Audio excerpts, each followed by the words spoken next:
Et il m'a dit: «J'espère que tu es pas en train de déposer plainte, parce que si tu vas déposer plainte, ta vie, ça va être un cauchemar. Tu vas vivre la boule au ventre, tu vas avoir envie de te suicider». Malgré l'incarcération de son ex-conjoint, Véronica, sa famille et ses 3 enfants continuent de vivre dans la peur. En 2024, je dépose plainte pour violence conjugale et donc à ce moment-là, je me sépare de mon ex-conjoint.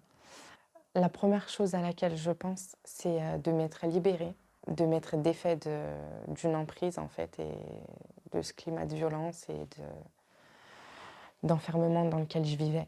Mais depuis son incarcération, il commence à m'envoyer des messages, des menaces de mort. Il ouvre un TikTok en détention et ça sera du coup l'outil de cyberharcèlement. On a partagé des photos et des vidéos de moi du coup dénudée. La seule personne à qui je les avais envoyées, c'était mon ex-conjoint. Donc il a été reconnu non coupable des faits par manque de preuves d'enquête. Il y a mon véhicule qui a été incendié. Il m'avait menacé plusieurs fois d'envoyer des gens commandités pour incendier mon véhicule. L'enquête est en cours. Il y a ma sœur qui a reçu une visite désagréable de 3 individus qui étaient prêts à mettre le feu à la maison avec ma sœur à l'intérieur. Je suis convaincue, moi, que c'est lui, du coup, qui a agi depuis la prison. Il fait des lives en détention.